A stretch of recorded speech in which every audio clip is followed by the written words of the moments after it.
Hello, hello, hello, everybody.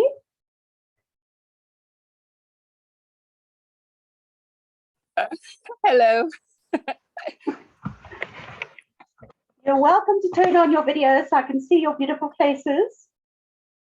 I'm gonna decline.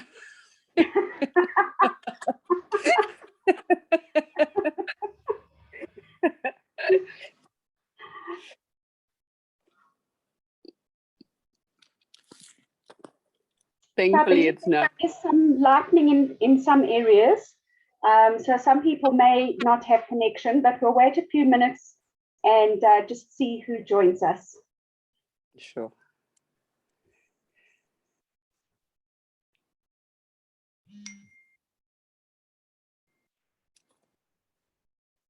Hello, Louise B.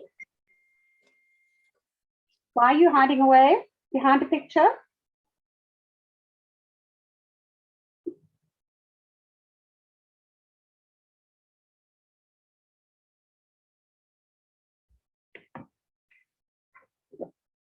Just to let you know, this is Coke, ladies. It's not wine, unfortunately.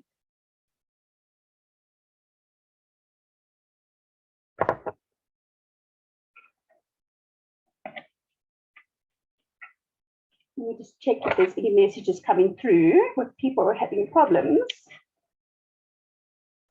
And Candace says she's having a problem. Yeah, she sent a message saying that there is lightning.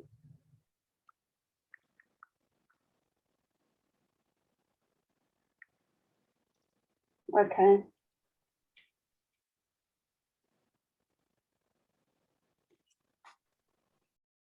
Cool, I'm in. Hello, Vivienne. Hello, everyone. Hi. Oh, Candace, you're there. Candace. I was just sending you a message. Yeah, I was like, well, I'm not able to. Anyway, it landed up, I was putting ID instead of passcode. So I was having a real blonde moment. Oh, okay. Yeah. All right. Do you want to kick off, Vivienne, or do you want to wait a little longer? Do you want to wait for a few moments and see if anybody else joins us? Or, I mean, I'm happy either way. Okay, perfect.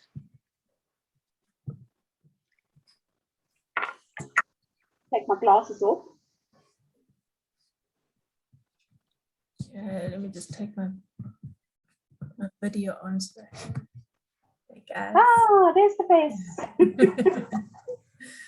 Everybody's hiding behind their pictures. Yeah, I will be. I think it will. I'm going to turn my camera off just to get the, without the interference. But Yeah. I want to make an appearance first. And I think if ladies, if you just mute yourselves, it will also help as well, that if there's no distraction with other noises taking away the sound. Is there any newbies here?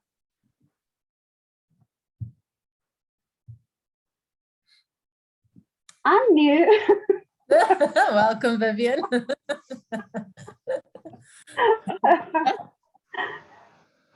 see a few names. Candace Tiroshni is here, but I'm not a newbie. No. Well, welcome everybody. I think I'll just do the intro while we wait for others to come in so we don't take up too much time. But for the newbies, I'm Candace Hess and I run with the Mindful Wednesdays 7 p.m. And the point of the Mindful Wednesdays is to just be able to talk openly about wellness and mental health, as well as health in general. I think that through the pandemic, it's been really tough on people. So I figured it would be just nice to start a group where we can just benefit from each other, learn some things and help each other get through this. Also to encourage talking about mental health, as it is a topic that is quite taboo. And I don't believe it should be. I think, if you're sick or if you're not, or if you're struggling with something, everybody goes through that. Why not talk about it openly? We could help each other. So today's topic is with Vivienne on relationship health and sexual health. and wellness within that industry. And Vivienne's going to introduce herself. I think people are better at introducing themselves anyway. But yeah, welcome everybody. I'm sure we're going to have a lot of fun. If there's any questions, let me know. Please feel free to chat in the chat section, interact with the icons. It's always nice for people to see the interaction. So I don't know if you know, but on the bottom, there's the reactions button and the chat button. So you can go in there and we can. Hi, Candace. I like your makeup. It's done very well. Oh, thank you. Thanks, Ephraim. Okay, guys. So off we go. Welcome, Vivienne. Thanks, Candace. And yes, I have made you a co-host. So if you wouldn't mind watching the comments, if anybody does have questions, because I tend to get involved in what I'm speaking about and I don't even notice the comments going down the side. So just interrupt me if there is anything, if there are any questions. And ladies, please feel free to ask questions, or you can wait until the end to ask questions. It's entirely up to you. My name's Vivienne, just to let you know, and I'm going to be talking about relationships and sexual health and wellness, but more about relationships, especially coming out of the pandemic. And I've pretty much been in relationships my whole life, as we all have. But as far as the sexual health and wellness side goes, I got involved in it about 8 years ago with a company that did parties for women. And we did a lot of sexual health and wellness training.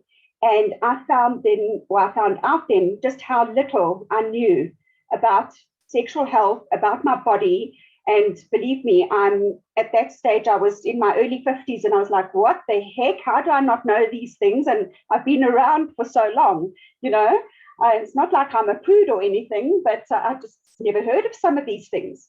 And I decided then that I wanted to make it my mission to get out and to educate both men and women on sexual health and on their bodies and how their bodies work, especially as far as sexual health and wellness goes. So please don't be embarrassed if I sit here tonight and talk about vaginas and penises and things like that, because that's the way we talk about it. We're not going to give them funny little names. That's not the way it's done. And I really wish that our sexual education in our schools would be a lot better than the sexual education that we're getting now. If schools actually have sex education, because I don't know, I think there's still some schools that don't have it. And it is so very important that we do that. So that is my passion, is teaching women. And because I was doing parties and speaking to women, showing them my products, I would then have them coming in to speak to me afterwards and have consultations with me, asking me questions about things that they thought were abnormal for them, and only to find out that many women suffer from the same things. And it's not necessarily suffering, but it's a lack of education, and they weren't doing the right thing, or they weren't looking after themselves the right way. So sorry, I'm just going to mute that a little bit.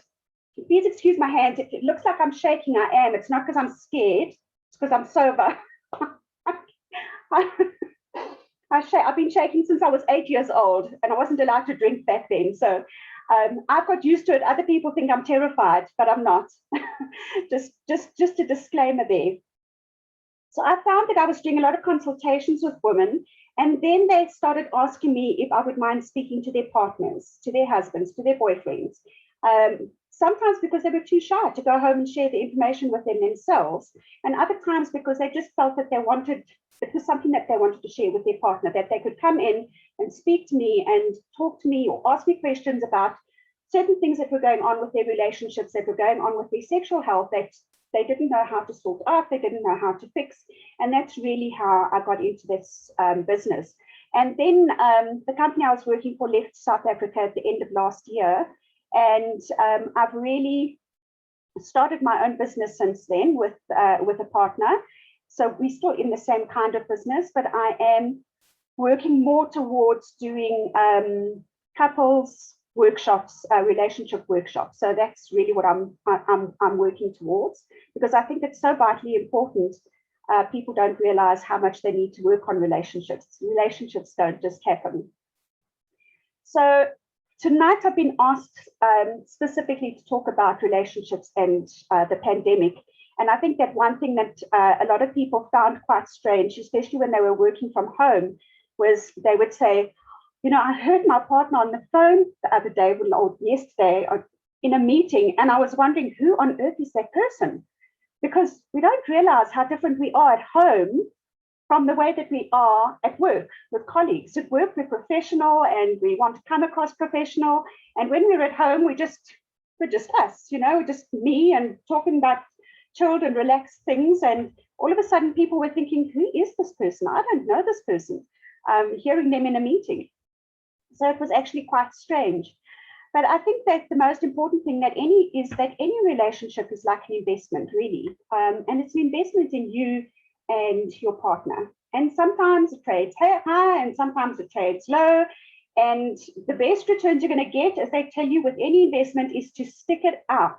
And unfortunately, that's something that we don't do very much in the world today, is stick out relationships, because it's just become so easy to walk away from a relationship that seems to not be working. Instead of trying to fix it, so many people rather just walk away with it. They don't want the stress. They don't want the confrontation. They don't want to do the work to try and get things better. So what I'm going to do tonight is I'm just going to share with you 5 tips that I have to getting your relationship back on track, with a little bit of sexual health and wellness thrown in there every now and then.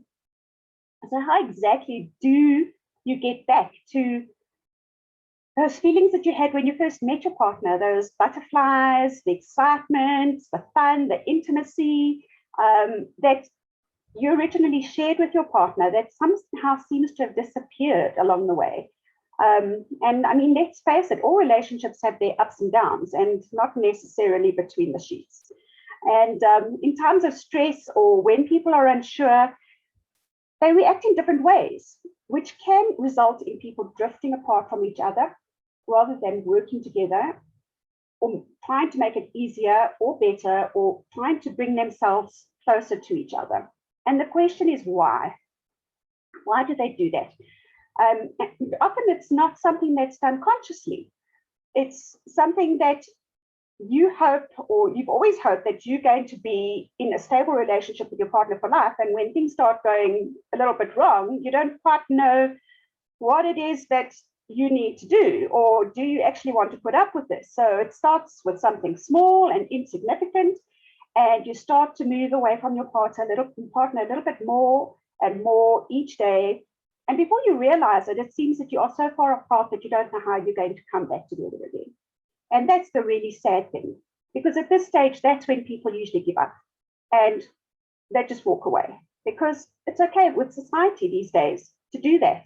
You know, if you look back, goodness, I don't know how many years it would have to be. It would probably have to be about 50 years. People didn't just walk away from relationships. They found a way to make it work, you know, or they tried to make it work, or they just put up with what they were dealing with without trying to sort it out. They literally would just put up with whatever was going on in the household, because it wasn't the done thing to walk away from a relationship. So let's look at 5 simple ways that we can make a relationship a little bit better. And I think that one of the most common problems is a communication or a lack of communication. And people don't realize that how very important communication is. Because if there isn't communication, and especially if there's no communication in the bedroom, eventually the communication stops happening anywhere else in the house, and it just eventually dies down altogether. And you think, well, what's the point? We just aren't talking anymore. You may feel that you think you've said all that you can say, or that whatever you've said is not going to change anything, or you may feel that your partner's not listening to you or not hearing what you're saying.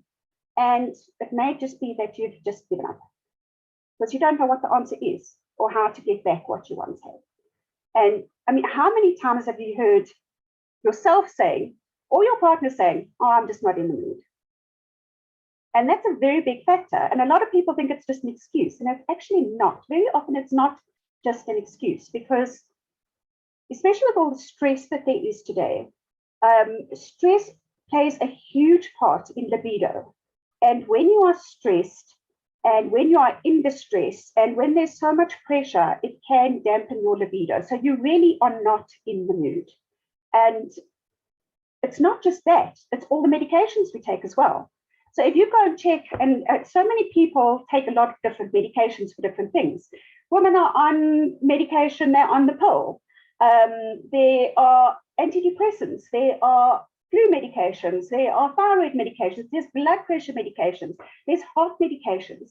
And if you check a lot of those medications, if you look at the side effects, you'll see that it could affect the libido. And people don't understand that and they don't realize it. And they think there's something wrong with them. And it's not that there's something wrong with them, it's just that what they are using is not helping them in any way. But understand that there are products that you can use to get yourself in the mood very quickly. So even if you do have the medications or you are stressed or whatever, and you want to try and make things work with your partner, but you need to be in the mood, because honestly, who wants to jump into bed with somebody when you're just not feeling it? So there are products that you can use that actually get you in the mood. And I think that a lot of people are not aware of products that are available in the market. And you don't have to be walking into a sex shop on the corner that you might feel is a little bit sleazy. There are people that do online sales, and there are people that are consultants. And if you look for them, you will find them, and they can direct you and they can give you advice on the kinds of things that you can use. So even though you've got these products, again, the question remains, how do you move forward from here? So there's always verbal communication, and it does sound so very simple. And it is actually the single most important ingredient to keeping your relationship strong and growing. Because you need to share your thoughts and your feelings and your emotions and your concerns and your expectations, because very often your partner doesn't know what to expect from you. And honestly, do you know what their expectations are? Do you know what to expect from them? How can you expect your partner to know if you don't tell them?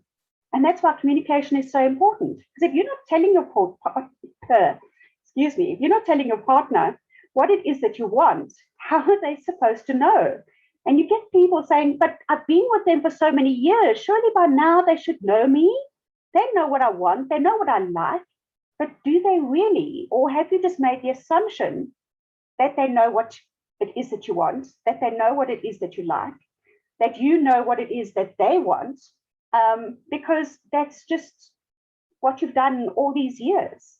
So it really is so important to actually find out from your partner what it is that they do want and what it is that they do expect from you, and ask them what their expectations are.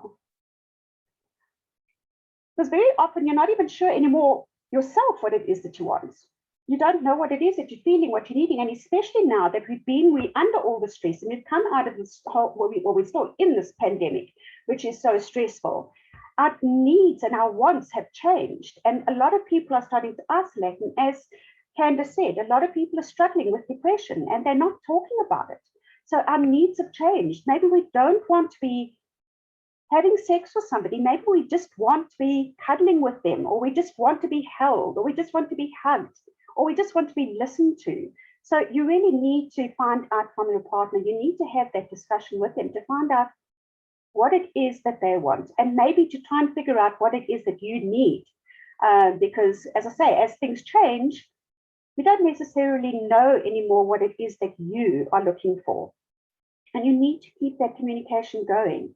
You need to keep that channel open to find the way back to that place that was so special for you. Because if you don't, things really are just going to totally fall apart. Another way that you can also open communication, especially in the bedroom, and there are so many fun ways that you can do it these days. You can get cards. So they look like playing cards, but they're actually sex talk cards. So they have things on them, different topics that you can talk about that are related to sex, that might be related to sexual positions and sex toys, how you feel about them, what do you think about them, and it gets you talking to each other. It being a game, it sometimes just takes that pressure off, that you don't need to be you don't feel so confined to what you think you should be talking about. So you just open up and talk about whatever comes up. Excuse the pun. But remember also, even when you're playing in games like that, nothing should ever be forced in the bedroom. And even when you're talking about something, you need to have a safe word. So it's not just for when you're having sex or when you're trying something new sexually, but even when you're talking to each other about things like that, you need to let your partner know that you need a safe word. And when you use the safe word, all discussion stops regarding that topic. Because there may be things that are triggered in you, or there may be things that are triggered in your partner by a question that comes up that you really don't want to discuss or you're not ready to discuss. And you need to let them know, I can't have any more questions about this. So you need to be very, very strict about the fact that once the safe word is used, you move on with no questions asked. Not, why don't you want to answer the question, or, oh, come on, just do it. It's a no, it's a strict no. Once you use the safe word, it's over and it's done. No questions asked.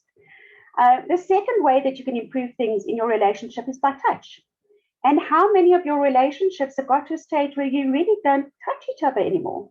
And just a simple touch, like touching your partner on the arm, touching them on the shoulder, tickling their back, giving them a hug or a cuddle, because everybody's so stressed, like everybody's doing their own thing. And I certainly have found that a lot of people are starting to isolate from each other as much as they don't want to, because we're in such an isolating pandemic.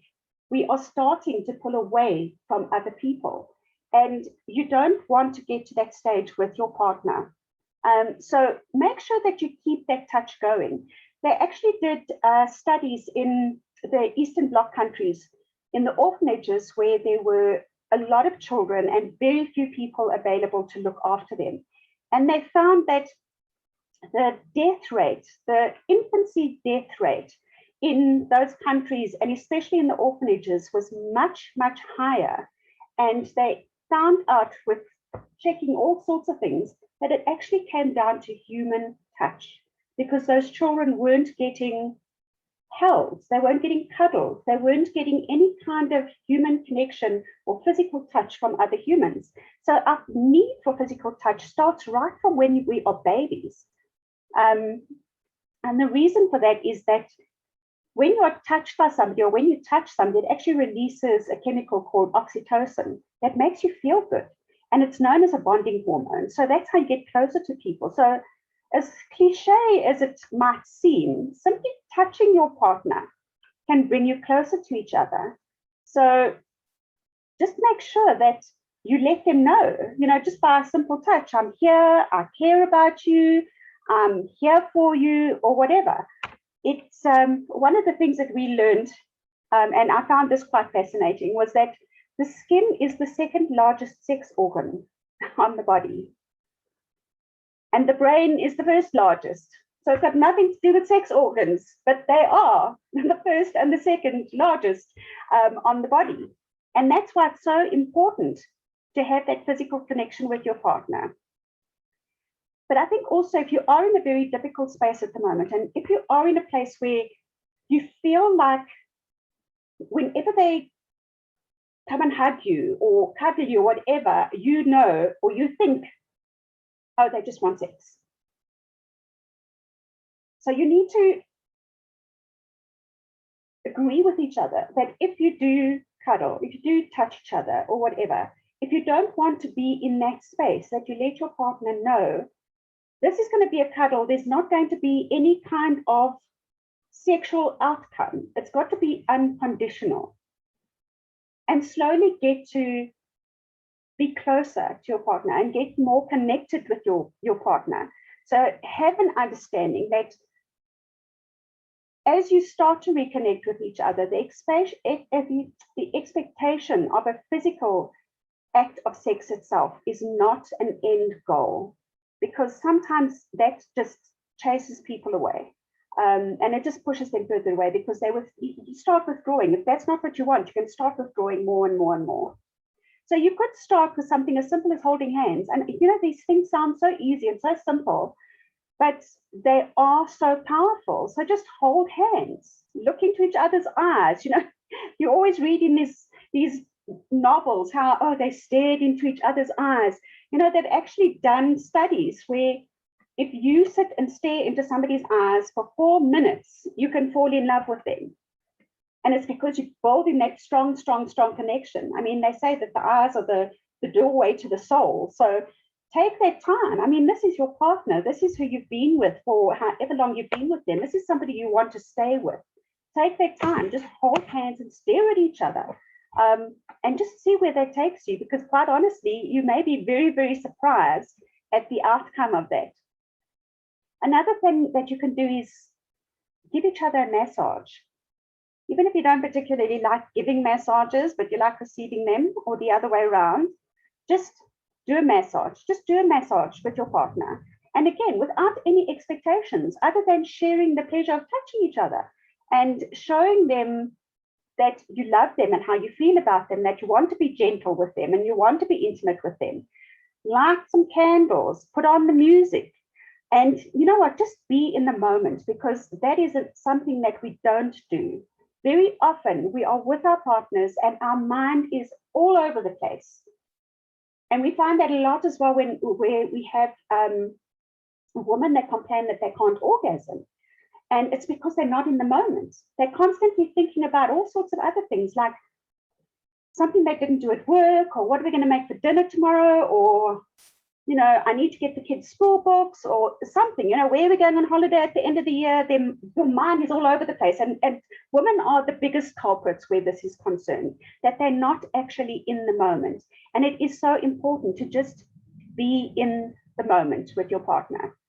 And these days, there are such amazing and fun massage products available, and bath products as well, that you can have really, really sensual baths with each. I can't get that out. Baths with each other. So get something like that, put it in your bath and just enjoy the time together. I spoke to a client just 2 weeks ago, and he was saying that, you know, he and his wife have such a close connection and they have sex often and everything, but she's tired and she doesn't feel connected. And he said to me, they bath every single night. They have a bubble bath together, and it's they either put oils in or they put bubbles in. And I thought that is so amazing. And they've been together for over 30 years, and they still will bath with each other. They have put that time aside every single night to have a bath together and just share that time together.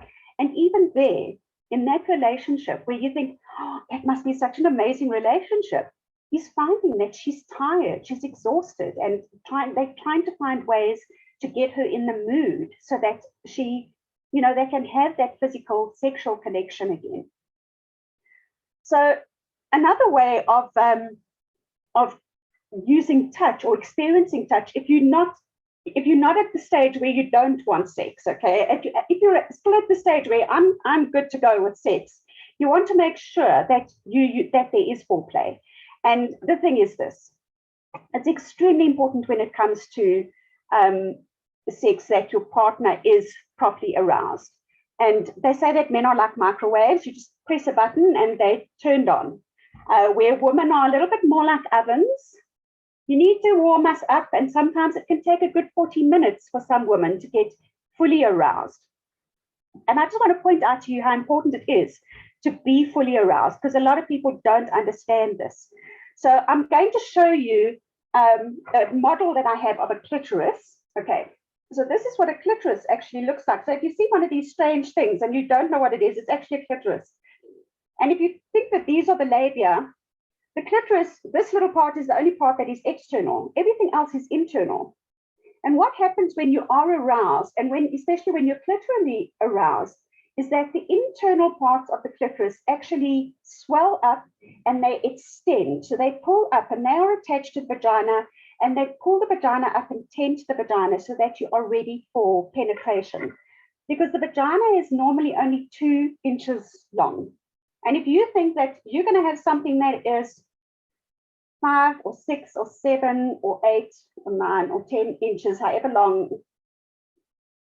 he thinks those inches are, going into 2 inches, it's not going to be very pleasant. So that's why it is so important to be aroused, because when you are aroused and that those clitoral tissues internally start tenting, it actually extends the vagina to 5 inches long. So it actually makes it a whole lot longer and gets you ready for penetration as well. And the other thing is, if you are having painful sex, is that you may very well be too dry. And a lot of people think, oh, you know, and a lot of guys are like, you're not using lubrication, you're wet enough, I can't get you aroused properly if you can't lubricate properly. The thing is with lubrication, the glands that lubricate you, if this is the vaginal entrance here, they are literally just inside the vaginal entrance. So you may be lubricating, but that lubrication may be coming out rather than going in, or there's not enough lubrication going in, more of it is coming out. So I always say to people, not just women, I say to people, there needs to be lubrication. Apart from the fact that it's healthier for the woman, it is also far more pleasurable when there is lubrication. And the reason that it's necessary to have lubrication and not to have dry sex, if you want to call it dry sex, is that the vaginal walls are extremely delicate. And every time there's any kind of penetration, you're going to get tearing, and then you're going to get healing, and you're going to get scarring. And the next time there's penetration, again, you get tearing and healing and scarring. And so it goes on every time you have penetrative sex. And the problem with that is, as you get older, your vaginal walls are getting more and more scarring on them. And it might be microscopic, but as you get older, because there are so many of them, depending on how often you have sex, which I hope is very often, I hope you all have very healthy sex lives, either with yourselves or with your partners. But as you get older, it actually gets more and more painful and more difficult to have sex. So it is vitally important that people actually use a lubricant for vaginal sex, and most definitely for anal sex, because there is no self-lubrication with the anus. So with anal sex, you definitely want to use a lubricant and not go without one. And usually for anal sex, you're going to use a silicone lubricant. For vaginal sex, you can use silicone, you can use a creamy lubricant, you can use a water-based lubricant, and there are so many lubricants out there these days, especially really good ones. Again, don't go and buy a cheap lubricant, because they tend to be sticky and icky, and then it just doesn't feel good. So rather spend a bit of money and buy decent lubricants that feels more natural. Your partner may not even realize that you are using a lubricant, depending on the lubricant that you're using. So they don't even need to know. If they have an issue with you using a lubricant, you can go and put it in beforehand, and they don't even need to know that you're using a lubricant if it's a good lubricant and it feels natural. So that's just all about touch. The next thing that I would recommend is appreciation. And you're thinking, appreciation? Are you taking your partner for granted? How many of us don't even notice some of the things that just happen every day? Somebody's doing them, and if it's not you that's doing them, is it your partner that's doing them? And have you got to a stage where you're no longer even saying thank you, because it's just habit? So do you have expectations that are no longer being acknowledged because they've just become a part of your life? Or do you feel that your partner is doing all those things, like they are the ones that are not noticing, that are not seeing? So appreciation is very important in a relationship, and the smallest acknowledgement can make a huge, huge difference. But then again, how you show your appreciation is also important, because every person's got their own love language. And I think that probably all of you have heard of the 5 different love languages. So where you are quite happy with oh, thank you for doing that, if only sometimes they would say thank you for doing that, they might prefer to have a kiss or a cuddle or something like that. You may be happy to get a bunch of flowers or a bottle of wine, definitely for me, or whiskey, but your partner might be somebody who would rather spend quiet time alone with no distractions. So you need to find out, and again, it's that whole communication thing. You need to find out, have you asked your partner, what is it that you would prefer? How would you prefer me to show you that you are appreciated? Because very often they are appreciated, or you may be showing them one way and they're just not seeing it because that's not their love language. So you really, again, need to have that communication about how you like to be appreciated and how you like to be seen to be appreciated. And then again, when it comes to sex, you need that communication too. So you need to let your partner know what feels good for you and find out what it is that feels good for them. And when they're doing something that you really like, let them know that you appreciate it. If you want them to do it more, you're definitely going to let them know that you appreciate what it is that they're doing. You want them to know that this is what I really enjoy. There are so many couples that go through life that honestly, they have no idea of exactly what their partner's thinking, because they're having sex and she's enjoying it and he's enjoying it, and they're both thinking, oh, well, they like it that way, so we'll just do it that way every time. Meanwhile, they're all in their own fantasy worlds, thinking about all sorts of other things that they could be doing with each other, but they're too scared to communicate it to their partners. And very often we don't even know what it is that we would really enjoy. Because how many of us actually know what feels good for us? Or do you know what really feels good for you? Have you explored your body? You know, we're all told from a very early age, when we are still tiny, don't touch that, don't touch that, don't touch that. So if you're not touching, how on earth are you going to find out what feels good for you? And that is so important, because if you don't know what turns you on or what feels good for you, how can you tell your partner? You can't expect your partner just to come across it, you know, like, oh, we're doing something. Oh, that feels good. Oh, okay, I'll do that more often. I'll do that every time because that feels good. But he's not trying anything else, or she's not trying anything else, because I found the thing that makes her feel good or makes him feel good. So let's just stick with that. When you stick with that for 40 or 50 years, and believe me, it doesn't stop at 50, ladies. It only gets better, and gents, it only gets better after that. So you don't want to stick with the same thing for all those years. And in the meantime, you're having these fantasies in your mind about doing other things, but because you're not communicating with your partner, or you're worried about what they might think, neither of you knows that the other one would like to do something different. Neither of you can show them or let them know, if you do this for me, I'll appreciate you more. Or what can I do for you to show you my appreciation in bed? And it is so very important that we need to explore not just our own bodies, but our partner's bodies. Then the fourth thing is listening and learning, because very often we don't listen to people properly. And especially these days where there's TV and we've got our phones in front of us and we're distracted with that, and we're distracted with the kids. So how closely, just think about how closely or how carefully you're listening to your partner at the moment. And how much attention are you paying to what they are really saying? And not just the words that are coming out of their mouth, but the way they are saying it. You know, again, everybody's different. So what's important to you may not be as important to your partner, and vice versa. Sorry, there's some thunder here, so I hope it's not going to affect anything. And if you may have got to a stage where you think that your values are different, that you're not aligned with each other's values, or is that just a perception? Have you spoken about it? Have you actually taken the time to sit down and talk about what values are important to you and what values are important to your partner? And you may even be, again, because of this pandemic, with so many things changing, your values may have changed. And it really is something you should do once a year. Sit down and think, have my values changed? Are things different for me? And the thing is that very often couples think that their values aren't aligned. Like she's thinking, oh, my family is my top value. And he's thinking, oh, my work is my top value. And she's thinking, but how can his work be more important than his family? But the thing is, his work is important to him because he's making the money to look after his family. So in some way, his family is important. He's just showing it in a different way. So these discussions all need to happen. And you really do need to reevaluate your values on a regular basis, because as I say, they change. And as you get older, they change. And as your children move out of your house, they change. And as you stop working, they change. You know, your values change all the time.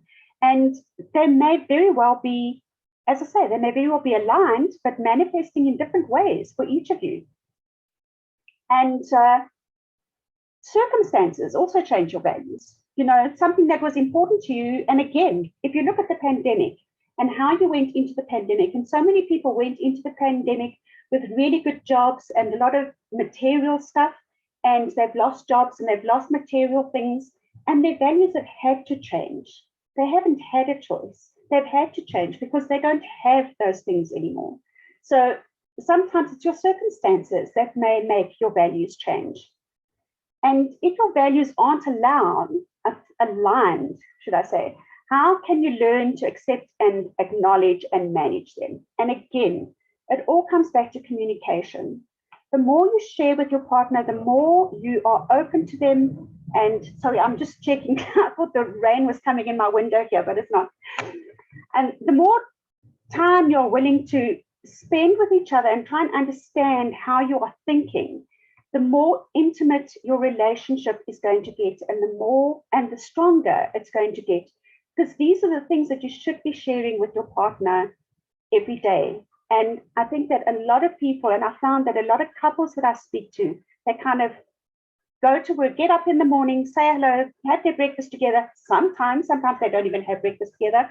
Off to work, they may send a message or two during the day or a phone call, come home, and then it's dinner, and then they're exhausted, and they're sitting in front of the TV and they're watching TV. And how much time are you actually spending with each other, speaking to each other, sharing stuff with each other? So that's the fifth thing that I always say is time. In a world where we are ruled, and we are ruled by technology and social media at the moment, it's so easy to get busy and to get engrossed with that instead of each other, because life is just happening around us. We aren't living our lives, very often. I mean, there are people that are. So if you are, that is wonderful, but there are so many distractions in life at the moment. And as I mentioned earlier, our brain is our biggest sex organ. If you can't be in the moment or give 100% to your partner, the connection's not going to be there. And the intimacy that you're looking for is going to be missing. So you need to get into the moment with your partner. You have to be there. You have to be totally present and not thinking about anything else or anyone else, not even your children. You have to put Vaseline on the doorknob so they can't get into the bedroom. But you've got to be totally there 100% for your partner when you are having these discussions, or when you are having sex with your partner, when you are being intimate with each other. You need to give yourselves 100%. Because if you're distracted and thinking about everything else, how can you be present in the moment? And how can you give them what they are looking for if you aren't available to them?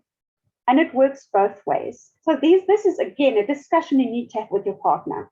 When we have our time, it's our time. It's not time to be thinking about or talking about anything else, talking about work or family or holidays or anything else. It's you and me time. It's not time for anything else. And make time every day for it, even if it's just 10 minutes before you get up in the morning, or 10 minutes before you go to sleep at night. Just take that little bit of time just to be totally present there for each other. Put the phone down, put the book down, switch off the TV, switch off the light if you have to. Just be there, hold each other, speak to each other, and just give yourself totally to your person just for those few minutes every day. And if it has to start with just a few minutes every day, then that's what you need to do. So make the time to connect. Make it your time to talk. Make it your time where you're staring into each other's eyes for 4 minutes. If that's all you do every day, just staring into each other's eyes, sounds corny, and you'd probably land up like bursting out laughing, but that's something you're going to share with each other. That's something you're going to share. It's something fun you're going to share. But it is extremely powerful. Make it your time to touch, make it your time to show your partner and acknowledge your appreciation for what they have done for you in that day. Make it your time to share and listen and learn. So that is it from me. I do hope that I've given you some ideas or some information that you might find useful in your relationships, or going forward in new relationships. And you know what they say, there are many ways to skin a cat. It's a horrible way to put it, but it's true. But I hope that some of what I shared with you today does resonate with you and will help you in your relationships going forward. So I don't know if anybody has any questions. It looks like Candace has disappeared. Everybody's on mute. I haven't seen any questions popping up. So if anybody has anything, Lerato?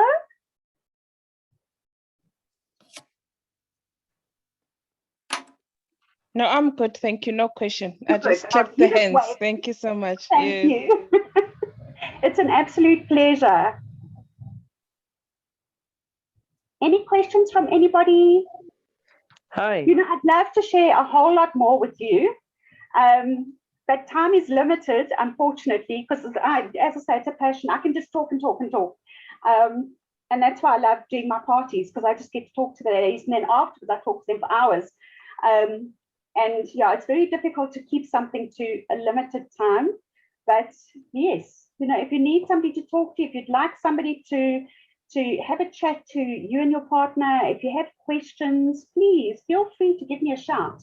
You know, even if we do a Zoom call or something, I'm happy to do it and just have that chat. Ebram, you have a question. Your hand is up there. Yeah, my hand is up. Can you believe it? Vivienne, I just want to say thank you very much for a wonderful, you know, it's all the things that you said is things that we know, but it's so nice to hear it again. And it's simple and it's basic stuff that probably we take for granted. And even if we are doing it as a man, I don't know how a female is receiving it. And when you say it, it makes us feel good that, okay, they might not be expressing it in a way that we want to hear it, but because you as a female is saying that, we understand that they obviously must have enjoyed it because they're not complaining about that. So that's Yeah. one of the things that. The other thing is, I just wanted to know if you could touch on what is menopause and are women sexual after they have menopause? Absolutely. So menopause is really a change of hormones in the body. So you do go, I mean, women do, when going through menopause, do have, number one, it definitely affects any kind of sexual interaction, because in menopause, going through menopause, women are a lot drier. So lubricant is an absolute must for sex during with somebody going through menopause. But also the medication that you take for menopause, these hormonal replacement therapies very often are drying out as well. So it's very important to have lubrication. But going through menopause doesn't mean that your sex life is going to stop or that it's going to be less enjoyable. If a woman is looking after herself, if she's using lubrication, it can be as pleasurable, if not more pleasurable. And actually, as you get older, as women get older, sex becomes more and more pleasurable, because the whole sexual area is a whole lot more sensitive as you get older. So it should get better for women as they get older and as they go through menopause. But menopause is a tough time, and it's not just that they're not in the mood. Sometimes they're just in a mood, because the hormones are all over the place. So it's very important to speak to somebody about either taking a natural remedy, and I would recommend natural remedies rather than pharmaceutical remedies, just because they are natural, and it's not going to have the same side effects that pharmaceutical remedies may have. But yes, just looking after yourself, Okay. They have to get used to it. The other thing with women going through menopause is that you have these hot flushes. And when you're having these hot flushes, you're not feeling very sexy. And very often you're like, oh, get off me, don't touch me. I'm so hot. Like, I need my space. So there are things and again, it's all about having that discussion with your partner and speaking to them and saying to them, if you're feeling like you're in a bad mood, or if you're feeling moody, or if you're feeling like you're too hot and you don't want me to touch you, just say, oh, I'm having a hot flush, don't touch me. Don't just go, oh, go away, because when we're going through that, because our moods are all over the place as well, we tend to get a little bit tetchy. So we could be very abrupt where we're not actually meaning to be abrupt. So I think it's really a matter of And what age at what age do women get menopause? So most women go through, they start with, most women, I'm saying most women, they can start being perimenopausal, which is just pre-menopausal, sometimes in their late 40s, early 50s. But there are some women that actually go through menopause very, very early. I've had a friend who went through menopause at the age of 35. So it's very different for each woman. Also, the effects of it can be different for women. And how long does it last? Well, that's the thing. Some women, it may last a couple of years. Some women, it could go on for 10 or 20 years.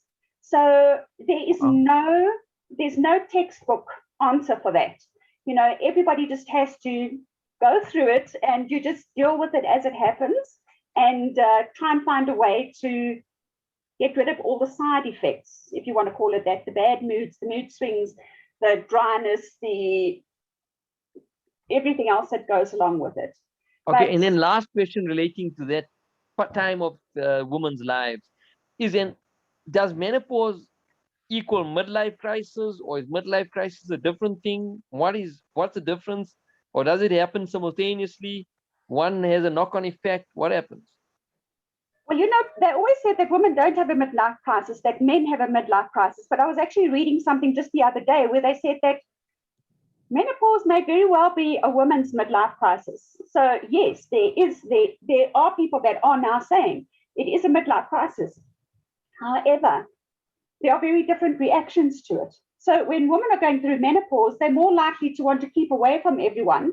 Where men are going through midlife crisis, they want to be out there with everyone and showing off their fancy cars and their motorbikes and things like that, that maybe they should have had when they were 20 and not when they're 50. So it's very different for a woman than for a man, but they are saying that maybe it is a woman's midlife crisis. It's not necessarily the same kind of crisis for us, because for women, we're more likely to want to crawl into our shells than come out and show ourselves off to the world. Okay, got you. Thank you. I think you were awesome. I must tell you, you might not believe how much you've assisted us, and I can tell you, you've done more than you could possibly imagine. Thanks, Ephraim. That's really nice to know. And that's the one thing I love about working with people, is getting the feedback from them, because and that's why I think it's so important that this information gets out there, and that people are educated. It's just like sex. Everyone wants the feedback after sex. How was it?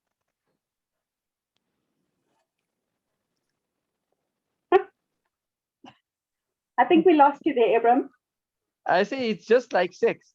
If everyone wants to know feedback after sex, how was it? Was it good or wasn't it good? And that's the thing, very often women will just say, yes, that was good, even if it wasn't as good for them as it was for the man. So it's really, again, are you sure it was, is there anything else I can do for you? You know, like not just turn over and go to sleep. Anyway, I'll give it to the rest of the group. Shame. They might be thinking I'm taking over. But you know, I'm the only man on this group. Maybe they'll talk if I get off the group. Maybe we can have a woman's own there. I don't think anybody here is too shy to ask questions. I hope not. Should I get out of the group, ladies? No, no, bro, fine. They're not chasing you away, so you don't have to worry. Okay, good. You know, sometimes it's also nice to hear a man's side of it. Because as women, we know how we feel about things. And very often, if our partner's not talking to us, we don't know how men feel about things. So it's always very interesting also to get the questions from men. And ladies, I must tell you that one of the things I was very surprised about, because, you know, we always think, we make these assumptions, and very often we do it in all sorts of areas of our lives.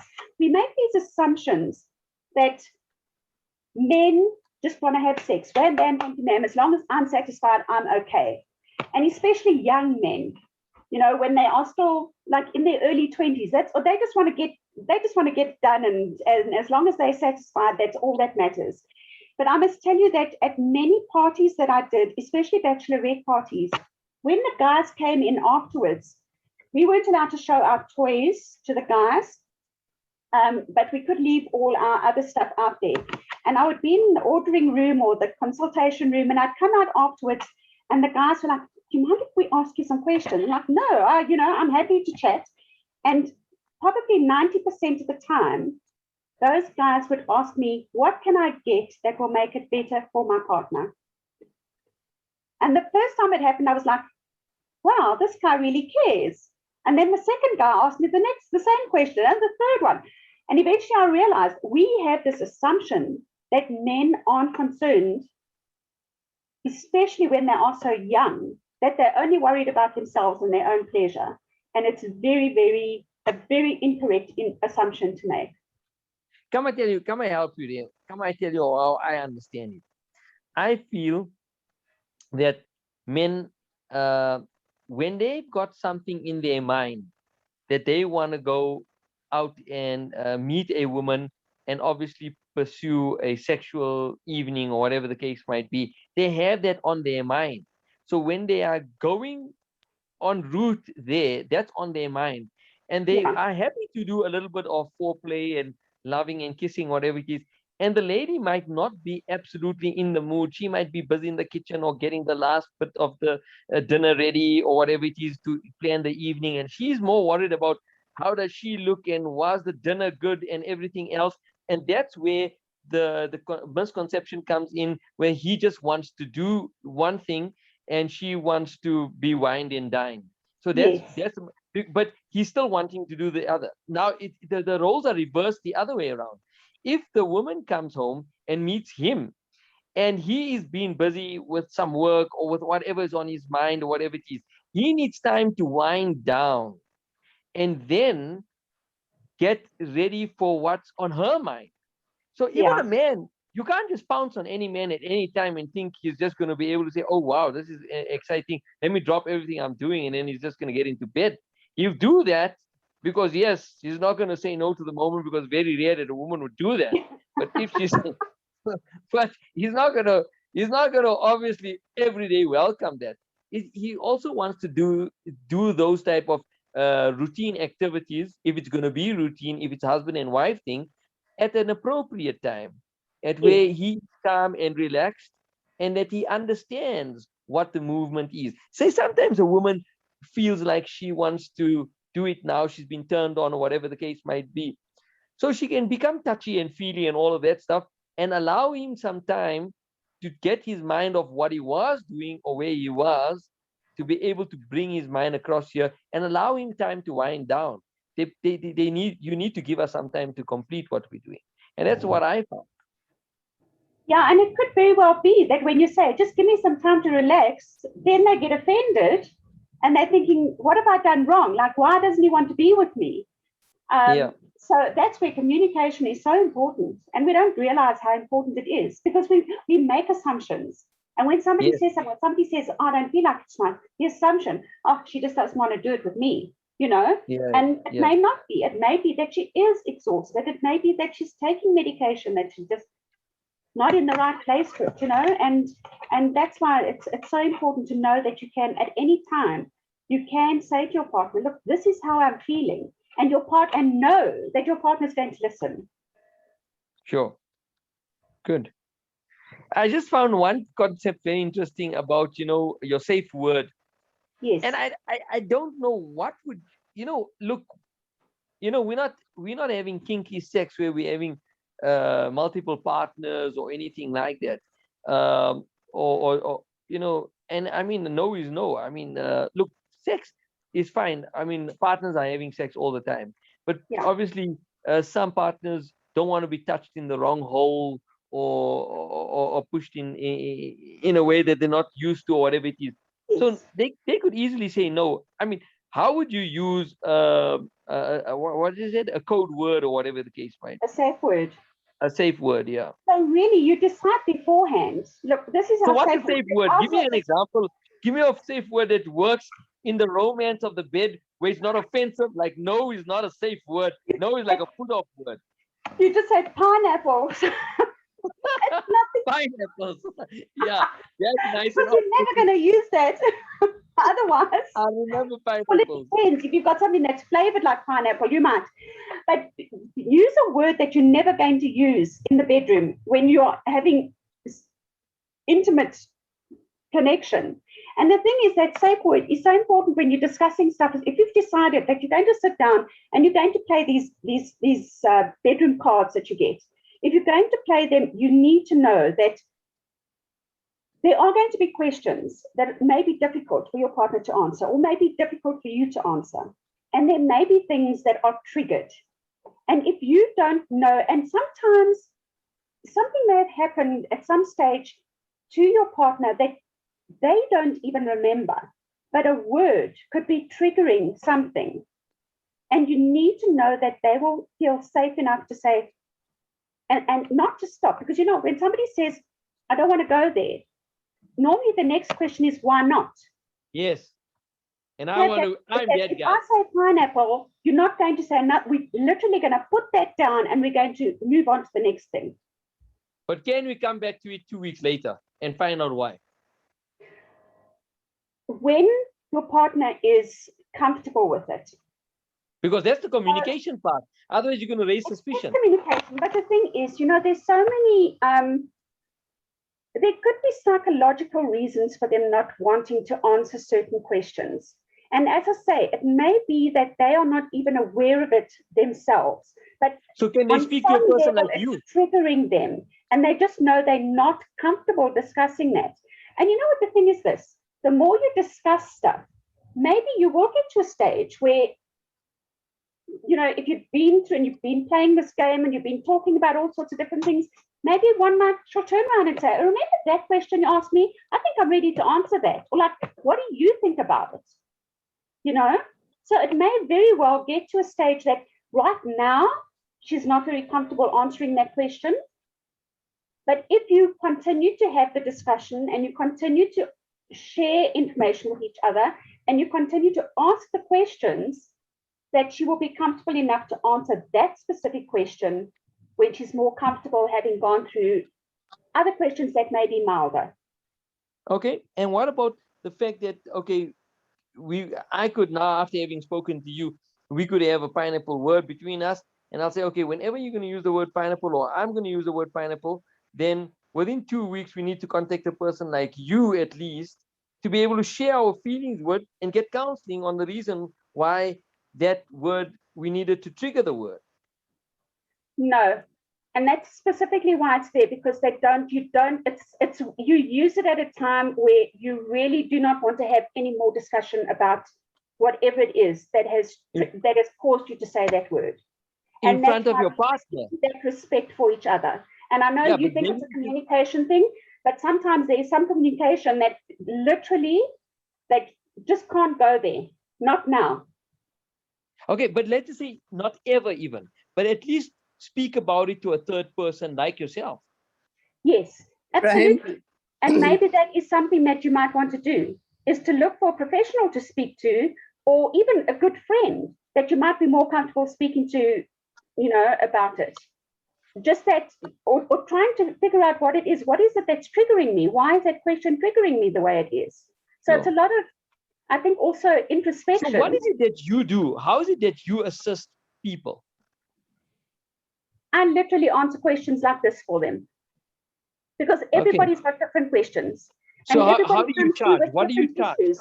So it's not just questions about things like this. I mean, people have physical issues that they have problems with, that I'm able to guide them and direct them on how they could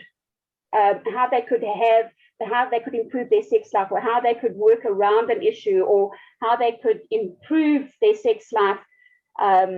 If I'm just trying to think now, if a man cannot have an erection for long enough to give, that his partner can have an orgasm, like ways that he could then work at exercises that he could do to try and strengthen that, or a toy that he could use, that, or a ring or something that he cocould use that would help him to stay erect longer, or a woman that is very dry, or a woman that just never has an orgasm. And we do get women that are anorgasmic, that they do not have orgasms, doesn't matter what their partner does.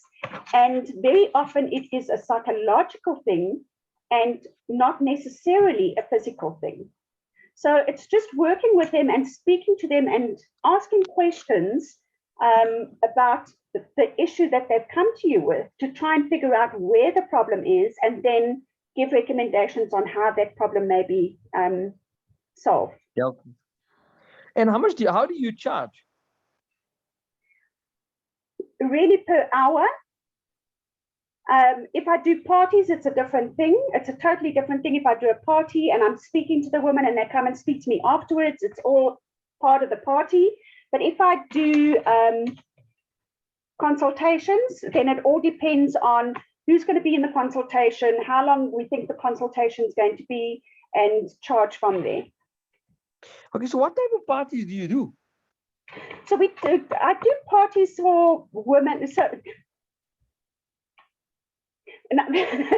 I'm saying I do parties for women, but now that I'm no longer, because the company that I was with, Pure Romance, we were only allowed to do parties for women. But really we talk, I really take them, I take them from the bedroom, from the bathroom to the bedroom. So first of all, how do you build self-confidence in yourself? How do you feel good about yourself? What can you do to make yourself feel good, to make yourself feel sexy? And then different ways to enhance, or different products that you can use to enhance your sex life. So what can you use to get aroused quickly? What could you use that would be something playful that you could use in the bedroom? You know, massage products, different kinds of lubricants, and how you would use different lubricants. And you speak to them about everything. And you speak to them about all kinds of sex as well. You know, you speak to them about, and I know that a lot of women are like, when you speak to them about anal sex, but there are more and more people that are actually experimenting with anal sex these days. But my thing is, even if you aren't doing it now, you never know when you might want to do it in the future. And you need to have the information now about what is important with anal sex. So what is your next important party? with vaginal sex? What is important? What you need to look for? How do you need to look after your body to make sure that you don't damage yourself? Because a lot of people don't think about the damage that they're causing to their body when they're doing something that is pleasurable. And yet they could be. So when's your next party? My next party is actually at the end of October. How do you get invited? So I normally have people that phone me. They either find me on the internet, or they get referred by other people that have had parties previously, or they've been to parties, and they will just phone me and check with me. Can you do a party? Whatever the date is, I charge to do my parties. But you know, my charges are structured, so there's always gifts that go back to the hostess. And so where do you go, and where's the venues? At whoever the hostess is, they have it at their house. Sometimes I will arrange a venue, but not very often. Most people will have it at somebody's house, or they will arrange it themselves. And how long does it last? So my parties, the presentation part of my party usually goes on for about an hour to an hour and 10 minutes, depending on the women and the questions that they have, and how interactive they are or not interactive, or whether they're listening or not listening. And then my consultations after the party, I always put aside at least 3 hours for consultations. Sometimes it's over in an hour, sometimes it goes up to 5 hours. I can be sitting there talking to women who have issues that they want to talk about. And so you just talk in a group, and everyone's questions? In a group or privately. I always make sure that wherever I do my party, there is a private space that people can come and speak to me individually. All right, fantastic. I hope I haven't taken over this entire group. I've just been speaking to you, just the two of us. I'm feeling very shy that nobody else is talking to you. Maybe I'm just taking over. I think I'm going to be quiet now. No, you know what, and that's the thing. Sometimes people will talk and ask questions, and very often there will be people that just sit and listen because they're getting the answers they need from the questions that are being asked anyway. So it's absolutely fine that you've been asking all the questions. I'm sure that whoever's needed to hear the answers that they needed have heard them. The next couple of they'll ask questions I their got, I'll have to questions. speak to you in private. Or they may come back and ask their questions privately, which is Sure, also sure. okay. All right. Okay, so Okay. I don't know if there's anyone going to talk. Are we done or what? I think everybody else Yeah, is gone. No, I'm done. Yeah. I was staying in line because Ibrahim tends to ask quite controversial questions. Oh, so you're waiting to wrap him over the knuckles if you need to. Oh no, not at all. Oh, you just It's just you enjoy for the that. entertainment. Okay. Hiroshi, Yeah. what was the controversial question I asked tonight?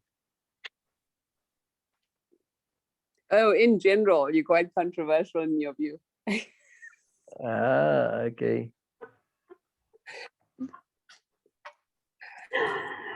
Okay. Vivienne, thank you so much. It was quite informative, and I can understand exactly how it's an extremely important conversation to have because a lot of partners don't bother. Yes. So yeah, we have a tendency to live in this unconscious world, thinking we're doing the right thing and not pausing to ask. So yeah, thank you so much for the chat. I really appreciate it, and I also appreciated your energy. Thank you so much. I love doing what I do. I just get so happy and so excited when sometimes I get carried away. But yeah, I love it, and I really love speaking to people and just chatting about whatever questions come up. And you know what? If I don't have the answer, I'll tell you I don't have the answer, but I'll come back to you. So Yeah. it's that's the one thing I've learned. We don't always have all the answers. So I wonder if you'll be able to put your details on the group that Candace has created, Mindful Wednesdays. I don't know that she allows advertising on the group. I don't think that we're allowed to advertise on the group, but I think if you ask her, and I don't know if you'll pick it up, you won't pick it up from my phone number. So perhaps ask her. Okay, I'll is speak your to her phone as well and number just in say any to case? her, can I put my number on there for in case anybody has any questions or would like to contact me and see what she says. Okay, what is your number in any case? My number is 083 Yep. 631 631 2713.